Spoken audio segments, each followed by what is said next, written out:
اس کو اپنی ذمہ داریوں کے علاوہ کوئی دوسری چیز سمجھی تو کیا ہوا؟ ہم پر دوسرے نظام مسلط کیے گئے۔ دیش کو، ملک کو چلانے کا ایک نظام وہ ہے جو قرآن پیش کرتا ہے، اس کو خلافت کا نظام کہتے ہیں، اور دوسرے بہت سے نظام ہیں، جیسے پہلے امپیریلزم کا زمانہ تھا، پھر اب سیکولرزم کا زمانہ ہے، اور ڈیموکریٹک نظام نافذ ہے اکثر کنٹریز میں۔ تو اب ہم ماتحت ہو گئے ہیں اور اس نظام کے تحت ہم کو چلنا پڑے گا۔ اب اس نظام میں اگرچہ یہ شریعت سے تو کانٹراڈکٹ کر رہا ہے، کیوں؟ اس لیے کہ شریعت تو کہتی ہے کہ اس سرزمین میں قانون اللہ کا چلے گا، لیکن ڈیموکریسی کہتی ہے کہ نہیں، قانون انسانوں کا چلے گا۔ جو انسانوں کی جمعیت جس بات کو اچھا کہہ دے گی وہ اچھی، اور جس بات کو وہ برا کہہ دے گی وہ بری۔ تو اس اعتبار سے یہ شریعت سے میل کھاتا ہوا نہیں ہے، لیکن پھر بھی یہ نظام ہم پر مسلط ہے۔ تو اس کے تحت اب اس میں اب کس طرح حکمرانی کی جاتی ہے، ملک کو چلایا کس طرح جاتا ہے؟ ووٹ کے ذریعے سے کسی کو بھی ملک کا صدر بنایا جاتا ہے، پرائم منسٹر بنایا جاتا ہے، اس کے ذریعے سے دیش چلتا ہے۔ اور یہ پرائم منسٹر اور صدر آدمی کیسے بنتا ہے؟ ووٹ کے ذریعے۔ تو انتخابات گویا کہ اس بات کی کوشش ہوتی ہے کہ ہم کسی ایسے کینڈیڈیٹ کو چن کر لائیں جو ملک والوں کے ساتھ، ملک میں رہنے والی عوام کے ساتھ اچھا سلوک کرے، مظلوموں کو ان کے حقوق دے، ظالم کو سبق سکھائے، غریبوں کا خیال رکھے، وغیرہ وغیرہ۔ ہر ایک ووٹ اس اعتبار سے بہت قیمتی ہوتا ہے کہ وہ کس مقصد کے لیے پڑھنے جا رہا ہے، اگرچہ اس کا نتیجہ کچھ بھی ہو، لیکن اس اعتبار سے تو وہ اہم ہے کہ ہمارے اس ووٹ کے نتیجے میں ایک سرکار بنے گی، اور ہمارے اس ایک ہی ووٹ کی وجہ سے ہو سکتا ہے کہ فیصلہ بدل بھی جائے۔ تو اس اعتبار سے انتخابات میں حصہ لینا ضروری ہے۔ اور قرآن کریم میں اللہ تعالیٰ فرماتے ہیں سورہ نساء میں 58 نمبر کی آیت میں، ان اللہ یأمرکم ان تؤدوا الامانات الی اہلہا، کہ اللہ تعالیٰ اس بات کا تم کو حکم کرتے ہیں کہ تم امانتوں کو ان کے حقداروں کے سپرد کرو۔ تو اس کے مطابق ہم کو دیکھنا ہے کہ کون سا کینڈیڈیٹ یہ زیادہ مفید ہے، جس کو ہم ووٹ دیں گے تو وہ اس امانت کا صحیح حق ادا کرے گا۔ اور حدیث میں بھی آتا ہے کہ اگر کسی نااہل کو معاملہ سپرد کر دیا جائے، بخاری شریف کی روایت ہے، تو قیامت کا انتظار کرو۔ تو اس اعتبار سے ہم کو حصہ لینا چاہیے۔ یہ شریعت کے باہر کی کوئی چیز نہیں، بلکہ شریعت کے اندر کی چیز ہے، اور شریعت نہ صرف اس بات کی اجازت دیتی ہے بلکہ ترغیب بھی دیتی ہے، اور شریعت کے احکام میں سے ایک اہم حکم ہے کہ ہم انتخابات میں حصہ لیں۔ ووٹ دینے کی شرعی طور پر ووٹ دینا کیسا ہے؟ دیکھیے، علماء نے ووٹ کو شہادت قرار دیا ہے، اور شہادت کے بارے میں سورہ طلاق میں سورہ نمبر غالباً 78 آیت نمبر 2 میں اللہ تعالیٰ فرماتے ہیں وَأَقِیمُوا الشَّهَادَةَ لِلَّهِ، کہ شہادت کو ٹھیک اللہ کے لیے قائم کرو۔ جب ووٹ کا درجہ شہادت کا ہے اور شہادت کے بارے میں حکم یہ ہے کہ اس کو صحیح ادا کیا جائے، تو اس آیت کے مطابق ووٹ دینا ہر ایک کی شرعی ذمہ داری بھی ہے، اور خاص طور پر ایسے حالات میں جب کہ ووٹنگ کی بہت زیادہ ضرورت ہو، جیسے آج کل کے زمانے میں جو لوک سبھا کا الیکشن گیا اس میں بھی، اور ابھی ویدھان سبھا کا جو الیکشن ہے اس میں ایک ووٹ بہت قیمتی ہے، تو اس میں اس کی اہمیت اور زیادہ بڑھ جاتی ہے۔ اس لیے اس میں بڑھ چڑھ کر حصہ بھی لینا چاہیے، دوسروں کو اس کی ترغیب بھی دینا چاہیے۔ ایک سوال یہ ہے، کیا غیر مسلموں کو ووٹ دینا جائز ہے؟ یہ اسی سے ملتا جلتا سوال ہے۔ دیکھیے، سیاست جو ہے نا، اسلام کا اہم شعبہ ہے، اس کو آپ یاد رکھیے۔ اور سیاست کا مطلب کیا ہوتا ہے؟ سیاست کا مطلب ہوتا ہے کسی ملک کو ڈائریکٹ کرنا، چلانا۔ تو ملک چلانے کا طریقہ کیا اسلام نے انٹروڈیوس نہیں کروایا کہ ملک کیسے چلایا جائے گا؟ کرایا ہے۔ ملک چلانے کے اسی بہترین طریقے کا نام خلافت ہے، اور خلافت کا جب نظام قائم ہوا تھا تو عملی طور پر لوگوں نے اس کا مشاہدہ کیا کہ ملک کو کس طرح بہترین طریقے پر چلایا جا سکتا ہے، اور جیسا خلفائے راشدین نے اپنے موقع پر چلایا، غربت ختم ہوتی چلی گئی، لوگ خوشحال ہوتے چلے گئے۔ بہت سارے لوگ یہ سمجھتے ہیں کہ سیاست جو ہے وہ لایانی چیز ہے۔ ہرگز نہیں، ہرگز نہیں، یہ تو بہت بڑا بہتان ہے حضور صلی اللہ علیہ وسلم پر اور صحابہ کی سیرت پر۔ حضور مدینہ آئے تو حضور نے مدینہ آ کر کیا کی؟ صرف عبادت کی ہے حضور مدینہ میں آ کر حضور نے ایک باقاعدہ اسلامی حکومت قائم کی اور خلافت کا نظام شروع کیا۔ تو خلافت ہی تو سیاست ہے۔ وہ الگ بات ہے کہ سیاست کا لفظ یہ گندا ہو گیا ہے، کیونکہ سیاست میں ایسے لوگ چلے گئے ہیں کہ اس نے سیاست کو گندا انہوں نے سیاست کو گندا کر دیا۔ اس کی وجہ سے سیاست یہ گندی نہیں ہو جاتی، یہ تو حضور صلی اللہ علیہ وسلم نے خود کیا۔ اور حدیث میں آتا ہے کانت بنو اسرائیل تسوسہم الانبیاء، کہ بنو اسرائیل میں سیاست انبیاء کرتے تھے، یعنی انبیاء کے ذمہ تھا۔ اور صحیح بات بھی یہ ہے کہ قوم کی رہبری، ملک کو چلانا، ملک کو خوشحال رکھنا، اس کو بہتر طریقے سے کون انجام دے پائے گا؟ جو زیادہ عقل مند ہوگا، زیادہ پڑھا لکھا ہوگا۔ انبیاء زیادہ پڑھے لکھے ہوتے ہیں، اللہ پاک کی طرف سے ملہم ہوتے ہیں، ان کا علم زیادہ ہوتا ہے، تو اس اعتبار سے وہ زیادہ مناسب تھے۔ تو اس لیے یہ سب سے پہلے یہ بات آپ یاد رکھیں۔ اور جب خلافت کا نظام قائم ہوا تھا، یعنی خلفائے راشدین کا دور گزرا، اس میں ابھی میں نے آپ کے سامنے کچھ باتیں اس سلسلے میں رکھی کہ سارے لوگ خوشحال ہوتے گئے دھیرے دھیرے۔ اور آپ کو تعجب ہوگا، محمد بن قاسم رحمۃ اللہ علیہ، جن کے سبب سے اللہ تبارک و تعالیٰ نے ہم کو یہاں اہل ہند کو ہدایت دی اور ان کے ذریعے سے اسلام یہاں تک پہنچا فاتحانہ طریقے پر۔ محمد بن قاسم رحمۃ اللہ علیہ کے بارے میں آتا ہے کہ آپ بہت سے علاقوں میں جاتے تھے، یہاں پر جب آپ آئے آپ نے ان علاقوں کو فتح کیا۔ فتح کرنے کے بعد بہت سی جگہوں پر ایسا ہوا کہ آپ نے دیکھا کہ کوئی بہت دیانتدار پنڈت ہے یا کسی دوسرے مذہب کا ماننے والا ہے لیکن بہت دیانتدار ہے، لوگ اس سے بہت محبت کرتے ہیں، وہ لوگوں کا بہت خیر خواہ ہے، تو آپ نے حکومت کی کرسی پر بھی، یعنی اس علاقے کی ذمہ داری بھی اس کے سپرد کر دی۔ اور محمد بن قاسم رحمۃ اللہ علیہ کے بارے میں لکھا ہے کہ جب آپ نے مقام دیبل کو فتح کیا تو دیبل کے لوگ راجہ داہر کے ظلم سے پریشان تھے۔ جب انہوں نے مقام دیبل کو، ہمارے انڈیا کے قریب کا علاقہ ہے، اس کو فتح کیا تو وہاں پر جب اسلامی نظام کو نافذ کیا، کسی کو یہ جبر نہیں کیا کہ آپ کو مسلمان بننا پڑے گا، بلکہ جتنی اہمیت اسلام کو، مسلمانوں کو اور مساجد کو حاصل تھی، مندروں کو اور گرودواروں کو بھی انہوں نے اتنی اہمیت دی۔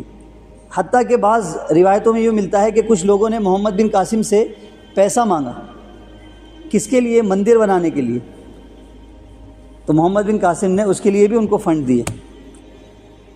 لیکن عجیب بات تھی کہ محمد بن قاسم آگے بڑھتے تھے اور اللہ تعالیٰ اس پورے علاقے کے ایک بڑے طبقے کو، اس کے دل میں اللہ تعالیٰ ایمان کی ہدایت، ایمان کا نور داخل فرما دیتے، اور ایک بڑی تعداد محمد بن قاسم رحمۃ اللہ علیہ کے ذریعے سے اسلام میں داخل ہوئی۔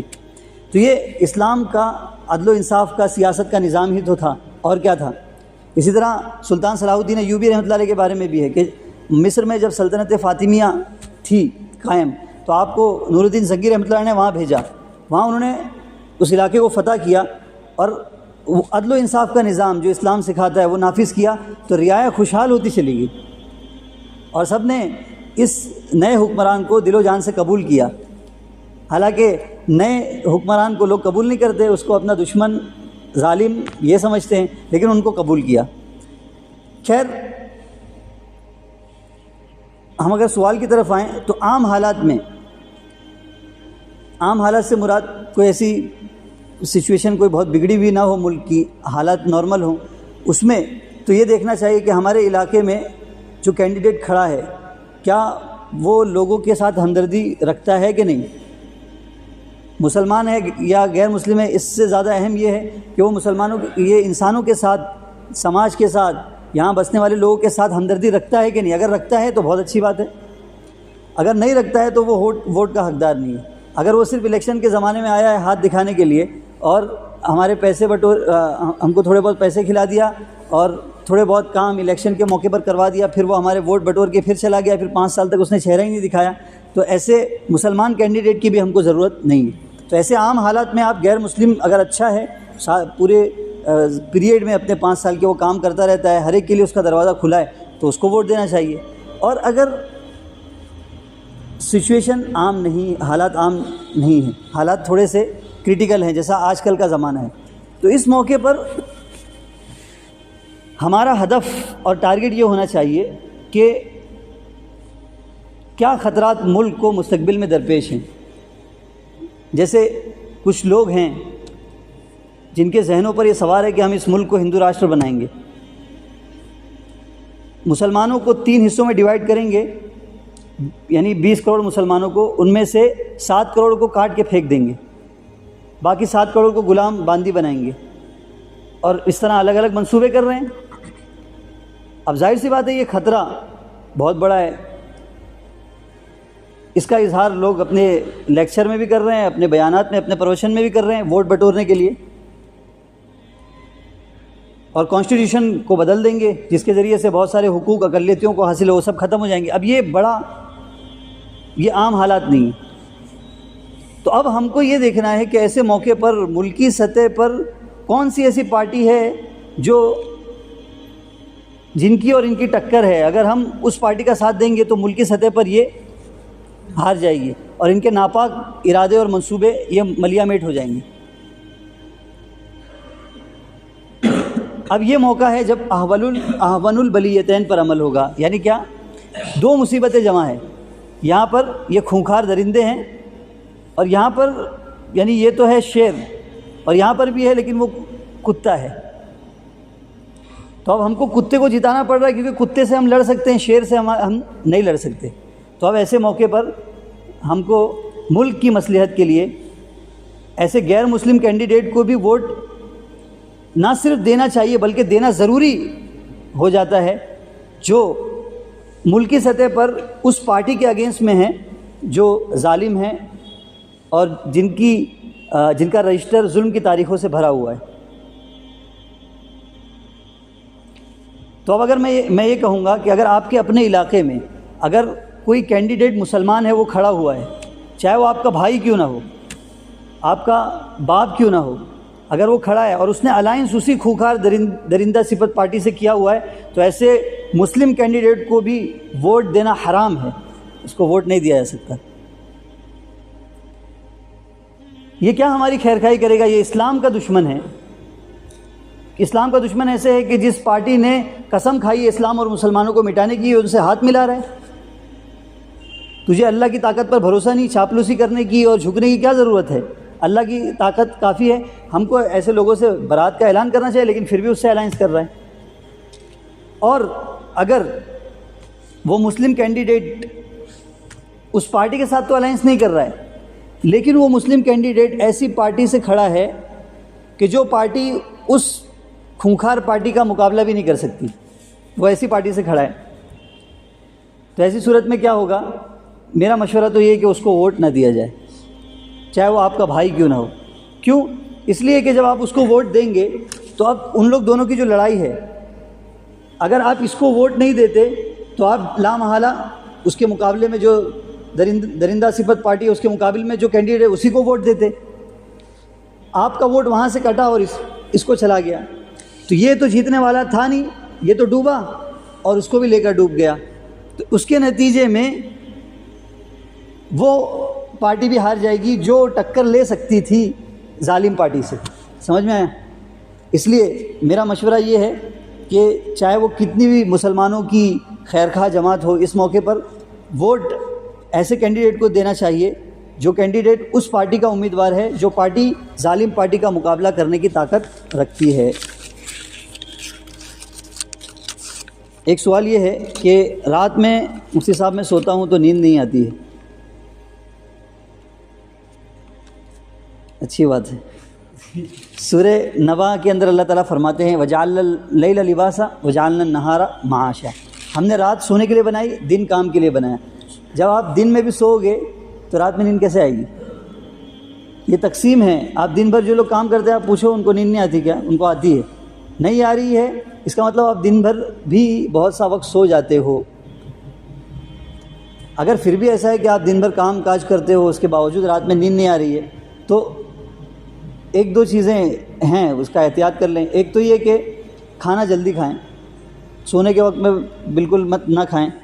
پھر تھوڑا چہل قدمی اگر ہو سکے تو وہ کر لیں. اور ان سب کے ساتھ جب بستر پر آپ پہنچیں تو معمولات پورے کر لیں اور اس میں آیت الکرسی ضرور پڑھیں. آیت الکرسی پڑھتے ہیں تو شیطان چلا جاتا ہے اور فرشتہ حفاظت کے لیے آ جاتا ہے. اور پھر معمولات پورے کرنے کے بعد آپ درود شریف پڑھتے ہوئے سو جائیے. شیطان کو سب گوارا ہے لیکن بندے کا درود شریف پڑھنا گوارا نہیں ہے, اس لیے وہ روکے گا. روکنے کی صورت یہ ہے کہ آپ کو سلا دے گا. تو درود شریف کا اہتمام کرتے رہیں, انشاءاللہ نیند آ جائے گی. پھر بھی نہیں آئے تو ٹینشن مت لیں, پھر اٹھ کر کام کرنا شروع کر دیں. مفتی صاحب دجال کب آئے گا بتائیں, مہربانی ہوگی. بھائی فون لگاؤ, دجال کب آئے گا پوچھتے ہیں. دیکھو پوچھنے اور سمجھنے کی بات یہ ہے کہ دجال کا فتنہ کتنا زیادہ سنگین ہے. حدیث میں آتا ہے, مسلم شریف کی روایت ہے 2946, حضور صلی اللہ علیہ وسلم نے فرمایا کہ حضرت آدم سے لے کر قیامت تک میں سب سے بڑا اور سب سے خونخوار, دردناک, المناک اور عظیم فتنہ اگر کوئی ہے تو وہ فتنہ دجال ہے. ہر نبی نے اپنی قوم کو اس فتنے سے ڈرایا ہے. حالانکہ اس کا ظہور حضور کے زمانے میں ہونے والا تھا, یعنی آپ کی نبوت میں, لیکن اس کی سنگینی ایسی تھی کہ ہر نبی نے اس فتنے سے اپنی قوم کو ڈرایا. اور اس کا فتنہ ایسا سنگین ہوگا آپ حیران, اگر وہ روایتیں آپ پڑھ لیں گے تو شاید آپ صحیح سے کام کاج بھی نہ کر پائیں. میں آپ کو ایک روایت سناتا ہوں, کنز العمال حدیث نمبر 38742. اس میں ہے کہ دجال کا جب خروج ہوگا تو وہ ایک دیہاتی سے کہے گا, جو مسلمان ہوگا, کلمہ پڑھنے والا ہوگا, اس سے وہ کہے گا کہ اگر میں تیرے ماں باپ کو زندہ کر دوں تو مجھے رب مانے گا؟ تو بولے ہاں, زندہ تو اللہ تعالیٰ کرتے ہیں, تو میں تجھے رب مان لوں گا. تو روایت میں لکھا ہے کہ پھر دو روحیں اس کے سامنے آئیں گی اور وہ اس کے ماں اور باپ ہوں گے. وہ ان سے بات کرے گا اور وہ اس کے ماں باپ کہیں گے بیٹا دجال کو تم اپنا رب تسلیم کر لو.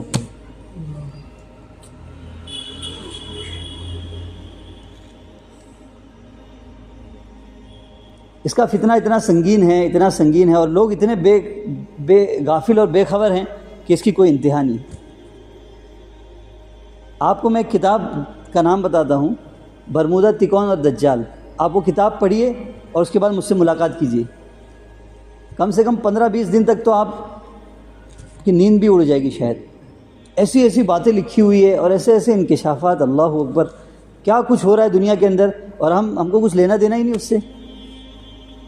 خیر, یہ بہت اہم سوال اس معنی کر کے ہے کہ الحمدللہ ہم لوگ, ہماری جو تفسیر کی مجلس ہو رہی ہے اس میں اب جو سلسلہ شروع ہونے والا ہے وہ فتنہ دجال پر انشاءاللہ گفتگو شروع ہوگی. اور فتنہ دجال پر گفتگو اس لیے ہوگی کہ ہم سورہ کہف کی تفسیر شروع کرنے جا رہے ہیں. تو سورہ کہف کو فتنہ دجال سے ایک خاص مناسبت ہے. حدیث میں آیا ہے, اللہ کے نبی نے فرمایا کہ جو فواتح سورہ کہف پڑھے گا دجال کا اس پر کوئی اثر نہیں چلے گا. تو اب دیکھنا پڑے گا کہ آخر 114 صورتوں میں سورہ کہف کا انتخاب کیوں ہوا اور دجال کا فتنہ کیوں اتنا سنگین فتنہ ہے. تو اس کے اوپر انشاءاللہ ہم لوگ تفصیل سے آج سے گفتگو شروع کریں گے, اس لیے اس میں آپ کثیر تعداد میں پہنچنے کی کوشش کریں. مفتی صاحب, سود کے بارے میں کیا وعید آئی ہے؟ دیکھو قرآن کریم میں سود کے بارے میں وعید بہت زبردست آئی ہے. سورہ بقرہ سورہ نمبر 2 آیت نمبر 278 میں اللہ تعالیٰ فرماتے ہیں, یا ایھا الذین آمنوا ذروا ما بقی من الربا ان کنتم مؤمنین. اگر تم مومنین ہو تو سود کا معاملہ جو باقی رہ گیا ہے تمہارے ایمان لانے کے بعد تو اس کو ختم کر دو. اگر تم باز نہیں آ رہے ہو فأذنوا بحرب من اللہ ورسولہ, تو اللہ اور اس کے رسول سے اعلان جنگ ہے. اللہ اور اس کے رسول تم سے جنگ کا اعلان کرتے ہیں. اللہ اکبر. اور حدیث میں آتا ہے, مسلم شریف کی روایت ہے 1598, اللہ کے نبی صلی اللہ علیہ وسلم فرماتے ہیں, لعن اللہ آکل الربا وموکلہ. اور اس طرح 4 لوگوں پر اللہ کے نبی صلی اللہ علیہ وسلم نے لعنت فرمائی ہے, سود کھانے والے پر, سود لکھنے والے پر, سود پر گواہ بننے والوں پر. تو اللہ کے واسطے سود سے اجتناب کریں. ہاں، لینے والا، دینے والا، لکھنے والا. لینے کے بعد صرف لینے کے بارے میں یہ ہے جی کہ مطلب لون لے کے کچھ کرنے کا جاتا وہ بھی ایک بالکل. وہ بات نہیں ہے. لوگوں کو سیریس نہیں سمجھتے اس کو. جو سود کھانے کے بارے میں سیریس سمجھتے ہیں. میں بہت لوگوں سے بات چیت کر رہا ہوں، ان کو ایسا نہیں لگتا ہے کہ دینا کوئی بڑی یہ نہیں ہے، لینا بہت بڑا گناہ ہے. سب یہ بھی بہت اہم بات ہے. یہ اس طرح کے بہت سارے سوالات آ گئے ہیں. بہت سارے لوگ بولتے ہیں مفتی صاحب ہم کو گھر بنانا ہے تو 1 کروڑ روپیہ خرچہ ہے، ہم ہوم لون لے رہے ہیں. تو یہ ہوم لون لے رہے ہیں، آپ ایگریمنٹ پر سائن کر رہے ہیں اس پر کہ وہ لوگ کہہ رہے ہیں کہ اگر آپ مہینے میں اپنی قسط نہیں جمع کرو گے تو آپ کو 2000 روپے دینا پڑے گا. آپ ایگری ہیں؟ ہاں ہم ایگری ہیں. تو آپ یہ سود لکھنے والا، سود پر گواہ بننے والا، سود پر راضی رہنے والا، ان سب پر اللہ کے نبی صلی اللہ علیہ وسلم نے لعنت فرمائی اور سب اس لعنت کے مستحق بن رہے ہیں. یہ کوئی ایسی ضرورت نہیں گھر کے آپ اس کے بغیر مر جائیں گے. بھاڑے کے روم میں بھی رہ سکتے ہیں بھائی. جب تک نہیں ہو رہا ہے آپ کے پاس انتظام، کیا ضرورت ہے ہوم لون لے گیا؟ پھر آپ کسی ایسی سنستھا کے پاس جائیے جو ایسے بنا سودی قرضے دیتی ہو، ایسا کچھ کیجئے. تو خواہ مخواہ جو ہے سود کے معاملات میں پڑھنے سے اجتناب کرنا چاہیے. مفتی صاحب نماز میں موبائل بجنے لگے تو کیا کریں؟ دیکھیے نماز سے پہلے ہی احتیاطی تدابیر اختیار کر لیں، پہلے ہی موبائل کو آف کر لیں. اگر نہیں کر سکے، درمیان میں بج گیا تو عمل قلیل سے اس کو بند کر سکتے ہیں. اس سے نماز میں کوئی کوتاہی یا نماز میں کوئی خرابی نہیں آئے گی. آپ ایک ہاتھ سے بٹن دبا دیں، بند کر دیں، کافی ہے. یہ عمل کثیر سے بچنا ہے. عمل کثیر کی ایک تفسیر یہ بھی کی گئی کہ جس میں آدمی دونوں ہاتھ لگا دے. اب بہت سارے لوگوں کو ایسا دیکھا گیا ہے کہ موبائل بجتا ہے تو چشمہ ان کا یہاں ہے تو چشمہ اٹھا کے لگا کے پھر موبائل نکال کے نمبر دیکھ کے پھر کٹ کر دیں، پاسورڈ ڈال کے نمبر کٹ کے پھر نماز باندھ لیتے ہیں. تو ان کو چاہیے کہ وہ دوسری نماز پڑھ لے کیونکہ نماز تو اب ٹوٹ گئی ان کی. اسی طرح بعض لوگوں کو چھینک آتی ہے تو بھائی ہونا تو یہ چاہیے کہ آپ ناک واک صاف کر کے اچھے سے بیٹھیں، نماز کے لیے نماز پڑھیں. لیکن اب چھینک آ گئی تو اب آپ کو ضرورت پڑ گئی، گر رہا ہے تو آپ رومال نکال رہے ہیں تو ٹھیک ہے، اب رومال نکال کے آپ رکھ لیجئے تھوڑا سا صاف کر کے، جتنا کم سے کم ہو سکے عمل قلیل کے ذریعے. اب بعض لوگ رومال نکال رہے ہیں اور رومال کو ایسا سائڈ سے پکڑ کے ایسا جھٹکا دے رہے ہیں، پھر اس سے دونوں ہاتھ لے کر پورا کر رہے ہیں. تو یہ دونوں ہاتھ اس میں لگ رہے ہیں تو علماء کی ایک جماعت کے نزدیک تو اس کی نماز ہی فاسد ہو گئی. اس لیے اس سے احتیاط کرنا چاہیے. شروع ہی میں احتیاط کر لے تو زیادہ بہتر ہے تاکہ بعد کا مسئلہ ہی نہ رہے. مفتی صاحب موبائل کے بیجا استعمال سے خصوصاً سوشل میڈیا سے بچنے کی کیا ترکیب ہے، مہربانی کر کے بتائیں. بھائی ہماری مسلم قوم کا المیہ یہ ہے کہ وہ پلاننگ نہیں کرتی. کیف متفق سارے کام چل رہے ہیں. یہ صرف بے پڑھے لکھے لوگوں کا حل نہیں، پڑھے لکھے لوگ بھی جو ہیں وہ تخطیط الحیات جس کو عربی زبان میں کہتے ہیں، یعنی ہر کام کے لیے ایک وقت مقرر کرنا اور ہر وقت کے لیے ایک کام مقرر کرنا. جب تک آپ یہ نہیں کریں گے تب تک آپ کا بہت سارا وقت ضائع ہو جائے گا اور اس کی بہت زیادہ اہمیت ہے. یہ پلاننگ کے بغیر زندگی گزارنا ایک سمجھدار سچے حضور کے عاشق کے لیے گویا کہ یہ اس کا طریقہ ہو ہی نہیں سکتا. حضور صلی اللہ علیہ وسلم کی آپ زندگی اٹھائیے، خندق کا موقع ہے. اب اللہ کی ذات پر کتنا یقین ہوگا حضور کو؟ ہوگا نا، ہے تھا ہی بالکل، اور پتہ تھا کہ اللہ مدد ضرور بھیجیں گے. لیکن اس کے باوجود صحابہ سے مشورہ کیا کہ بھائی کیا کرنا چاہیے. تو صحابہ نے حضرت سلمان فارسی رضی اللہ عنہ نے مشورہ دیا کہ ہم مدینہ 3 طرف سے پہاڑ سے گرا ہوا ہے، ایک طرف سے ہم خندق کھود دیتے ہیں اتنی گہری کہ دشمن وہاں سے اس کا لشکر نہ آ پائے. تو حضور نے یہ رائے پسند کی اور خندق کھودی گئی. اور آپ نے جو ہجرت کی ہے، ہجرت کا واقعہ بھی بڑا تعجب خیز ہے. مکہ سے مدینہ جانے کا جو نارمل راستہ ہے نا وہ تو ایسا ہی سمجھ جائیے، ٹھیک ہے، یہاں سے چلے گئے. لیکن حضور نے جو ہجرت کی تھی نا وہ کیسے کی تھی؟ ایسے. اور پھر یہاں آپ نے اس پہاڑ غار ثور میں آپ نے کچھ دن قیام کیا تھا تاکہ آپ کو پتا تھا کہ میں جب نکلوں گا تو ڈھونڈنے والے پیچھے مجھے دوڑیں گے. تو آپ نے یہ تدبیر اختیار کی. تو یہ حضور کی زندگی کے یہ واقعات ہمیں یہ بتلاتے ہیں کہ ہم کو بھی حسن تدبیر کے ساتھ چلنا چاہیے. اپنے پورے سال بھر کا شیڈول بنانا چاہیے، مہینے کا بنانا چاہیے، ہفتے کا اور دن کا بھی. ٹائم مینجمنٹ جس کو ہم کہہ سکتے ہیں. تو اس میں آپ سوشل میڈیا کے لیے بھی ضرور کچھ نہ کچھ وقت طے کریں، کیونکہ وہ بہت مفید ہے. اس سے ہم کو نیوز، بہت ساری اہم معلومات اور خبریں حاصل ہوتی ہیں، بہت سارے دینی اپڈیٹس بھی ہم کو ملتے رہتے ہیں. تو اس کو استعمال تو کرنا ہے، اس کو چھوڑ تو نہیں سکتے، لیکن اگر آپ اس کا وقت مقرر کر لیں گے تو آپ اس پر غالب ہو جائیں گے، وہ آپ پر غالب نہیں ہوگا. اور اگر آپ نے یہ سوچا کہ چلو ٹائم ہے کھولتے ہیں سوشل میڈیا، تو آپ انسٹاگرام پر جائیں گے اور اسکرول کرتے کرتے کرتے کرتے کرتے کرتے آپ نے کیا دیکھا ہے؟ مولانا طارق جمیل کے بیانات دیکھے ہیں، مفتی طارق مسعود کی شارٹ کلپس دیکھی ہے، لیکن جب آپ وقت دیکھ رہے ہیں تو 2:30 بج رہا ہے. اوہو 2:30 بج گیا یار، میں تو سوچا تھا 12:30 بجے سو جاؤں گا، 2:30 بج گئے. اب کچھ برا کام آپ نے نہیں کیا ہے، اب شیطان یہ بھی بول رہا ہے، رے کیا پتا لوگ تو پکچر دیکھ رہے ہوں گے، تو بیان سنا ہے. لیکن 2:30 بجے سونے والا صبح اٹھ پائے گا. اب اس کی فجر کی نماز چلی گئی تو اس نے ایک دن تو تھوڑا افسوس ہوا، دوسرے دن سے وہ افسوس بھی ختم ہو گیا. دوسرے دن مولانا طارق جمیل صاحب کا بیان، تیسرے دن فلانے کا، چوتھے دن فلانے کا، اور اس طرح وہ جب فارغ ہو کر اس پر بیٹھ رہا ہے تو اس کا وقت زیادہ چلا جا رہا ہے. اگر اس نے وقت طے کر لیا ہوتا کہ بھائی مجھے 12:30 بجے سو جانا ہے یا 12 بجے سو جانا ہے اور مجھے سوشل میڈیا اتنے وقت استعمال کرنا ہے، تو بہت آسانی سے وہ اس پر قابو پا سکتا تھا. ٹھیک ہے، جو غیر ضروری ہے اس کو تو ڈیلیٹ ہی کر دے. اگر فیس بک آپ کوئی بہت انٹرپرینر نہیں ہے، کوئی بہت بزنس مین نہیں ہے، تو فیس بک کی بہت زیادہ ضرورت نہیں پڑتی ہے آپ کو. فرینڈس اگر کنیکٹ ہے تو ٹھیک ہے، انسٹا کی بھی کوئی ضرورت نہیں پڑتی. واٹس ایپ کافی ہے چیٹنگ کے لیے، آپ اپنے روزمرہ کی اتنا بہت ہے. اگر آپ کو ضرورت لگتی ہے تو اس کو بھی یوز کیجئے، لیکن اس کے لیے وقت طے کیجئے، کیونکہ فیس بک اور انسٹاگرام ایسا سمندر ہے کہ آدمی وہاں جانے کے بعد واپس بہت دیر کے بعد آتا ہے، کیونکہ اتنے سارے لوگ ہوتے ہیں وہاں، فالوورز ہمارے، اور اتنے سارے میسیجز ہوتے ہیں کہ خالی دیکھنے میں ہی ہم کو گھنٹوں لگ جائیں گے اس میں. ہاں آگے تو اللہ کا شکر ہے، نہیں تو وہیں ڈبکی. بسم اللہ. اگر مفتی صاحب شادی شدہ عورت نے زنا کیا تو اس کے نکاح کا کیا حکم ہے؟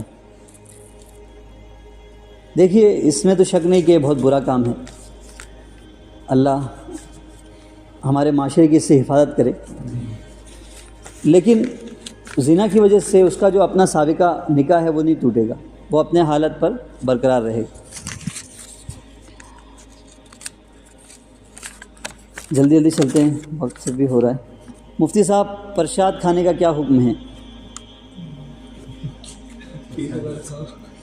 دیکھو پرساد کس کو کہتے ہیں آپ کو پتہ ہے؟ ایک تو ہوتی ہے مٹھائی اور میٹھے بہت سارے وہ ڈشز بناتے ہیں غیر مسلم اپنے تہواروں میں، تو اس میں 2 ٹائپ کی چیزیں ہوتی ہیں. ایک وہ ہوتی ہیں جن کو وہ بھگوان پر چڑھا چکتے ہیں، اور ایک وہ جس کو نہیں چڑھاتے ہیں. جس کو بھگوان پر نہیں چڑھایا ہے ان کا مال بھی حرام نہیں ہے اور نیک دل لوگ ہیں، آپ وہ سارے گفٹ تحفے قبول کیجئے. ان کے شادی کے موقع پر ہو سکتا ہے، یا بچے کی پیدائش کے موقع پر، یا کسی اور بھی موقع پر آپ قبول کرنے کی گنجائش ہے اس میں. البتہ جو وہ لوگ اپنے بتوں پر چڑھا دیتے ہیں تو اس کو اب پرساد کہا جاتا ہے. تو ایسے پرساد کا لینا برکت کے طور پر، وہ لوگ جیسے آتے ہیں کہ بھائی مفتی صاحب مولانا اس پر دم کر دو اور یہ کر دو اور وہ کر دو، تو یا برکت کا نیاز کا کھانا وہ لوگ بہت ایسا سر جھکا کر لیتے ہیں. تو آپ بھی جا کر پرساد سر جھکا کر مت لے لو، محبت کے نام پر، بھائی چارے کے نام پر. یہ بھائی چارہ نہیں ہے، یہ کیا ہے؟ دین چارہ ہے. ٹھیک ہے، تو بھائی چارے کی اجازت ہے، دین چارے کی نہیں ہے. اور یہ جو پرساد ہے اس کو لینے سے کیوں منع کر رہا ہوں میں؟ اس لیے کہ قرآن کریم میں اللہ تعالیٰ نے فرمایا انما حرم علیکم کیا ہے وہ آیت؟ وما اہل لغیر اللہ بھی، وہ جانور بھی غیر حرام ہیں جس کے اوپر اللہ کے علاوہ کا نام لیا گیا ہو، اور وہ بھی جن کو تھانوں پر چڑھایا گیا ہو، یعنی ایسی مزاروں پر، ایسی جگہوں پر جہاں ان کو پوجا جاتا ہے، ان کے نام پر اس کی بلی چڑھائی گئی ہے. تو یہ کھانا اچھا وہ کیوں منع ہے؟ کیونکہ اس میں شرک کی ایک کسی نہ کسی درجے میں تعظیم ہوتی ہے کہ بھائی یہ جانور ذبح کیا گیا ہے اس مورتی کے لیے یا اس فلانے کے لیے، تو یہ شرکیہ فعل تھا، شرکیہ فعل کی تعظیم ہے کہیں نہ کہیں اس میں. تو یہ پرساد کے اندر بھی وہی بات پائی جا رہی ہے، اس لیے اس سے اجتناب کرنا چاہیے، اس سے بچنا چاہیے. بھائی چارہ ہونا چاہیے لیکن مذہب چارہ نہیں ہونا چاہیے. مفتی صاحب کیا احتلام کی صورت میں سلام کرنا، ذکر کرنا، اللہ اکبر کہنا، قرآن کے پاس سے گزرنا، کسی بھی محفل میں شرکت کرنا، یہ سب درست ہے؟ دیکھو، جب آدمی ناپاک ہو جاتا ہے یعنی جنابت کی حالت میں، تو نماز پڑھنا، قرآن کی تلاوت کرنا، مسجد میں داخل ہونا اور طواف کرنا، یہ ساری چیزیں ممنوع ہو جاتی ہیں۔ اس کے علاوہ آدمی سب کچھ کر سکتا ہے، ٹھیک ہے؟ یعنی وہ اتنا ہلکا بھی نہیں ہے کہ آپ اس کو بالکل لائٹ لیں، اور اتنا بھی وہ نہیں ہے کہ آپ ناپاک ہو جائے تو ایک دم گھر میں چار دیواری میں قید ہو کر بیٹھے ہیں، آپ نکل ہی نہیں رہے، کوئی کام ہو رہا ہے تو بھی نہیں۔ یعنی کوئی سلام کر رہا ہے تو آپ سلام کا جواب دے سکتے ہیں۔ کبھی جو ہے کبھی موقع آ جاتا ہے نا کہ سبحان اللہ بولنا پڑتا ہے، یا کوئی مرنے کی خبر آتی ہے انا للہ پڑھنا پڑتا ہے، تو یہ سب آدمی پڑھ سکتا ہے، اللہ اکبر بول سکتا ہے۔ اسی طرح کسی محفل میں بھی اچانک سے جانے کی ضرورت پڑ جائے، نہیں سر دست موقع ہے، آپ غسل نہیں کر پائے، بہت ارجنٹ ہے، جانا ہے آنا ہے، تو جا کر آ بھی سکتے ہیں، کوئی حرج کی بات نہیں۔ ہاں لیکن قرآن پڑھنا، قرآن چھونا، نماز پڑھنا، مسجد میں داخل ہونا، یہ ساری چیزیں جائز نہیں ہے، اس کا بہت خیال رکھنا چاہیے۔ ناپاک ہونے کی صورت میں آپ کہیں پلمبر ہیں یا کچھ ہیں، الیکٹریشین ہیں، مسجد میں کام ہے آپ کا اور مسجد میں آپ گھس گئے تو اس کا خیال رکھنا ہے کہ نہیں۔ یا جماعت میں نکلے ہوئے ہیں آپ، ناپاکی ہو گئی، احتلام ہو گیا، اب سوئے ہوئے ہیں مسجد میں کہ جب اٹھیں گے تب غسل کریں گے، نہیں، گھر پہ ٹھیک تھا، مسجد میں اب سو رہے ہیں تو یہ ٹھیک نہیں ہے۔ آخری سوال ہماری اس مجلس کا، مفتی صاحب اذان کے بعد کی دعا کیا دونوں ہاتھ اٹھا کر پڑھ سکتے ہیں؟ کیوں پڑھ رہے ہیں بھائی؟ اذان کے بعد کی دعا ہاتھ اٹھا کے پڑھنا ہے تو بیت الخلاء میں جانے سے پہلے کی دعا بھی ہاتھ اٹھا کے پڑھیے، اللہم انی اعوذ بک من الخبث، اور بیت الخلاء سے باہر آنے کی دعا بھی، مسجد میں آنے کی دعا، مسجد میں جانے کی دعا، جب ساری دعائیں آپ بغیر ہاتھ اٹھائے پڑھتے ہیں تو اس دعا کو کیا ضرورت پڑ گئی آپ کو کہ ہاتھ اٹھا کے پڑھ رہے ہیں؟ یہ حضور سے ثابت نہیں ہے، خواہ اپنی طرف سے اس کو ایڈ کر کے مت پڑھو۔ ایسے اگر کوئی بولے کہ میں سنت اور نہیں سمجھ کے مطلب اپنی طرف سے ایسی پڑھوں تو اس کی مطلقاً گنجائش تو ہو سکتی ہے، باقی جب دوسری سب دعاؤں میں ہم کو یہ تعلیم نہیں دی گئی ہے تو خواہ کہیں کے لیے آپ ایڈ کر رہے ہیں، ٹھیک ہے؟ ھذا ما تیسر لی فی ھذا المقام واللہ تعالی اعلم بالصواب۔ سبحان اللہ وبحمدہ، سبحانک اللہم وبحمدک، نشہد ان لا الہ الا انت، نستغفرک ونتوب الیک۔ سبحان ربک رب العزۃ عما یصفون، وسلام علی المرسلین والحمد للہ رب العالمین۔